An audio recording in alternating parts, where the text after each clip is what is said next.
magic is a way for us to alter our lives, to completely alter our lives, to have something very different than what we have. That's the whole reason why we come to magic, is to change things in our lives, make it better. Now, the way I look at that is that magic is heroic. It's heroic because really what you're trying to do, if everything is a result of a thought form, you're trying to change thought forms that are deep within your mind and deep within the collective mind. So you're not only coming up against your own thoughts, but you're coming up against societal thoughts, generational thoughts, religious thoughts, all kinds of big, giant thought forms. To assume that it's supposed to just be easy to overcome all of that is kind of putting a burden on yourself that doesn't need to be there. When you recognize that, whoa, magic is heroic. It's a heroic act. I'm coming here to change something so fundamentally that I have to change not only my own mind, but I have to change how I react and interact with the group mind. That's a lot. That just let that sink in for a minute, how vast that is. And so when we are looking at magic as being a part of what Joseph Campbell would call the hero's journey, it makes a lot more sense about what it really is. A lot of these ideas that, burn a candle or, burn some incense and everything should just go your way. Wave a wand and it will all happen just for you because it's so easy. That's superstitious thinking. It has nothing to do with reality. All tools that we use in magic are that. They're tools. They're symbols that we are using to create a specific response within our deep mind. I call tools devices of communication. They're ways to communicate to our own deep mind that which we desire. And so the idea that these symbols and these tools somehow have some supernatural power and that they're just going to do everything for us is doing a disservice, and it's very disrespectful in a lot of ways of the art itself. Imagine learning how to paint portraits and make them look like a photo. The idea that, well, if you get the right kind of brush and the right kind of canvas and the right kind of paint, it should be easy, right? You should just be able to do it because you have the right tools. That's similar to what we get a lot of times online, buy this thing or buy that thing or do this or do that and all will be well. All is going to be really easy for you. And then if it doesn't work out, you think, well, there's something wrong with me or this doesn't work. When in reality, even on my channel, I put simple spells, because I think simplicity sometimes is easier. So I put sometimes very simple spells, but I'll get people saying, well, if I do this, will this happen? And my response is, I don't know. I really don't know if it will happen for you. I don't know who you are, where you're coming from. I don't know if you know anything about magic. I don't know if you understand how to cast a spell. I don't know any of those things. If you're brand new, they may work, but they may not. They may not. You may need more training. You may need more than just a simple spell. Every spell is like its own initiation, where you have to, as the hero, come up against all of these enemies within you that are standing at the gate saying, no, you can't change. Because that's what they do. Those thought forms are in there to say, no, we will not change status quo. You cannot have what you want. Our job is to maintain status quo at all costs. And you may not enter into the inner sanctum where change occurs, because we are here to protect reality. So you've got these thought forms within you that are really, really good at keeping status quo. So when you are doing a spell, you're coming up against those thought forms. Now, just doing battle with those thought forms isn't going to do you any good. You're never going to get through just trying to battle them. because that tension is going to reinforce the concept that there's no change available to you, that status quo must be maintained. In order to get what you want, you have to learn how to lower your defenses in the midst of these negative thought forms. Sometimes we call it our mental shield. You have to learn how to relax and to let go of the tension. You have to learn how to relax and let go even of your desire to change. The first step is accepting what's there and letting it be what it is, so that you can have peace within the presence of whatever the circumstance is. And then you're in a position to change. Because when you can lower those defenses, when you can lower that mental shield, and you are coming at your spell from a place of non-judgment, you're no longer saying, I hate this and I want something instead of this because this is so awful. Then you're in a position of power when you can say, this is perfect just the way it is. I'm allowing this to be just the way it is. I have no judgment on this the way it is. That stuns those guards at the gate. It's almost like hypnotizing them, so that they're no longer pushing up against you. And then you're in a position of power where you can then change the thought form, where you can actually change the thought form rather than pushing up against it, rather than trying to battle it. Putting the guards at the gate to sleep so that you can get in to where that inner sanctum is, so that you can change the thought form. It's your ego protecting not only the thought form that's there, but the idea that the thought form can be changed in the first place. And it does that by trying to distract us. That's the ego's main tool, is distraction, distraction, distraction, diversion, diversion, diversion. And so when it comes to magic, it's so easy to distract and divert us from our goal of actually making the change happen, because there's so many things out there. And you can say, wait a minute, what about that thing? What about that thing? What about that thing? What about that thing? And you can just get mired in all of the minutia. If you are systematic about what you're doing magically, and you're not just at the whim of whatever happens to be out there, your ego does not have as much power over you. But if you're just trying, whim after whim, this after that, there's no way. There's no way that you're going to be able to get the change to happen, because you're so easily distracted. So each spell is its own initiation. So that's your first step, is to break through, to lower that mental shield, to have access to that inner sanctum. But then what you have to do is you have to allow yourself to be guided and led. You need some sort of mentor. And that's what we call our inner guide, or our higher self, or our spirit guide. Because even once you get through, you don't really know what to do. Even if you have some training, you don't know what to do, because you don't know what will make you happy to begin with. This whole idea that, well, all I need is money and then I'll be happy, or all I need is a mate and then I'll be happy, all I need is this and then I'll be happy, all I need is that and then I'll be happy. That's also part of the guard at the gate, trying to distract you from real change.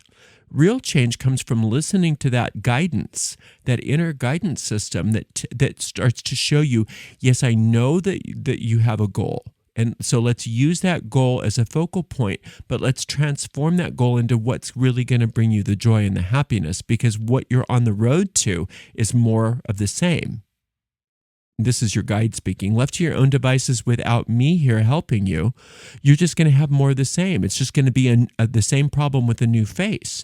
So let's change your orientation. Yes, let's go for the love spell, because I know you want a mate, but you don't understand what you want the mate for. You don't understand why.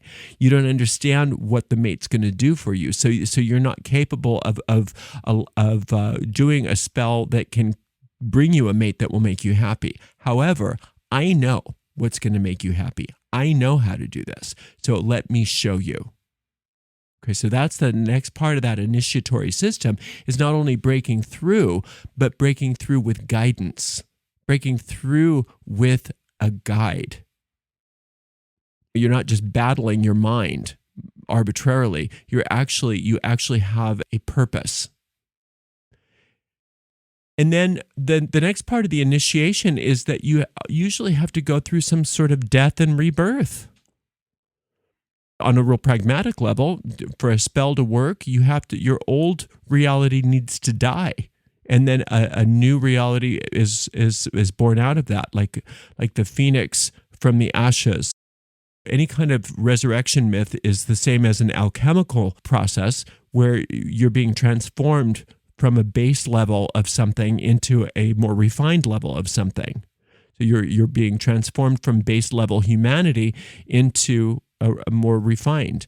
Now, if you think of it in terms of like distilling an essential oil, so you take a bunch of fresh rose petals, let's say, just thousands and thousands of fresh rose petals, and you put them into some water and you distill off the essential oil. All those thousands and thousands of rose petals come out to be a very small amount of essential oil. But the essential oil is the truth.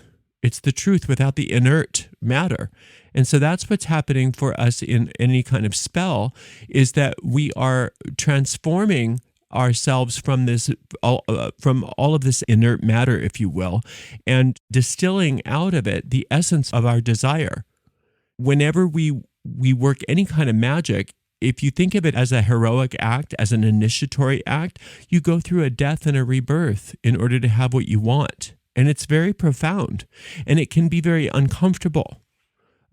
Any real spell that involves real change you can go through some very profound discomfort as you are letting go of the old thought form in favor of the new thought form. It doesn't have to be painful, but that discomfort is very common because we don't realize how addicted we are to the old forms. Even though we know we don't want them anymore, we no longer want them, we still are addicted. Think of like a heroin addict. Doesn't want to be addicted to heroin, wants to be freed from that. But the pain in leaving that addiction is very, very profound. And when they do overcome the addiction, there is great joy, but it was a heroic journey. The same thing goes with any real spell, because we have to recognize that we are addicts. We are addicted to the old form, and we have to let go of our addiction. We have to let go of our attachment, if you will, to that old form. That first thing that we had to do was allow the problem to be okay. That's how we get the mental shield down to begin with. And then we have to be guided into what would be better for us. And then when we follow that guidance, then we have to let go of our attachment to what we thought we were before. That's that whole death and rebirth cycle. But then there's a returning home.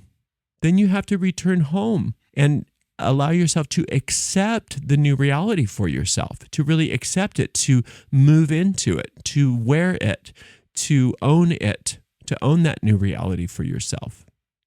Okay, so even if it's just a simple money spell, you're still having to go through that. You're still having to go through, okay, I have to allow first everything that is within my financial condition I have to just let it be the way it is first, so that I can have peace in the moment, to lower that shield, to lower my defenses. Then I have to be directed and guided as to where I need to go. And then I need to go through a death and rebirth cycle so that I can die to the old way that I was with money and accept the new reality that I have the money that I need for whatever this is. And then I have to return home and own it. I have to come back home to myself as the triumphant, victorious hero. And remember, a truly heroic act is heroic for the benefit of everybody. So every time you are successful, you are helping the entire Akashic records. Anytime you are able to change your reality and to transform yourself from what you were into a more refined version of yourself, anytime magic is successful, you're benefiting everybody. You are setting an example in the Akashic records of what can be done. And so your heroic act not only benefits yourself, it benefits all. Magic is not ordinary. Magic is not mundane. For magic to actually work, magic has to be heroic. It has to actually fly in the face of what we thought reality looked like and change it. Change it from what we thought it was into what it could be. So to allow yourself to feel bad when magic is challenging for you, or that maybe it didn't work out yet for you, to think there's something wrong with you because it wasn't just easy, you couldn't just snap your fingers and make things change, is really incorrect. Any successful magic is amazing. It's flying in the face of the entire world's view of how things work. Okay, so remember that no matter what you're going after magically, that this is big stuff. This is heroic stuff. It's major stuff, and it's okay if it's difficult. It's okay if it's challenging, and it's okay if sometimes it doesn't work. You're only asking to change reality, many lifetimes worth of reality. Some of these habits that cause the circumstances in our lives that we don't like have been built up for thousands of years for many of us. And so then to come in and expect to just snap your fingers and have all that change, and that, and then when it doesn't work, to think that there's something wrong with you, or that you're not good enough, or that magic doesn't work, it was just a result of erroneous thinking. Even working within your own sphere of influence can be very, very challenging, because you're still going up against thought form after thought form after thought form. Theoretically, anything's possible magically. Really, any goal, the sky's the limit. But then to execute that, you have to remind yourself what you're talking about. You're talking about completely flipping on its head an entire thought form. That's big. That's a big, big deal. And you can do it, and you will do it.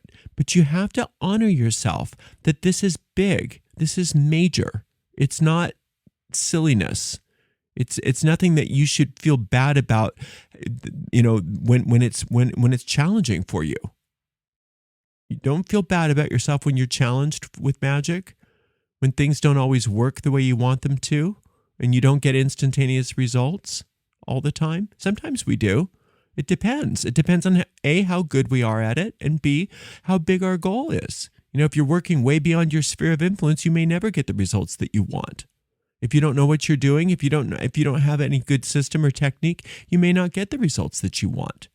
So then you have to retool, you have to rethink it, you have to troubleshoot it, you have to come back to square one and start over again and say, wait a minute, maybe I was having too big of a goal, maybe I was using techniques that are not based on sound magical principle, those kinds of things. All the troubleshooting that we offer in all of our different courses and things like that.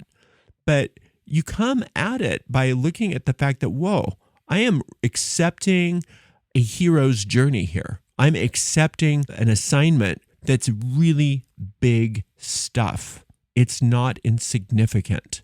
It's major.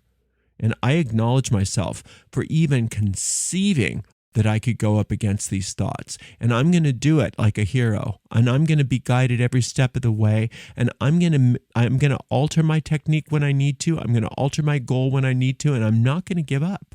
I'm going to keep at it until I get what I want. But I understand that this is a big deal. It really is a big deal. And I acknowledge myself. I'm proud of myself.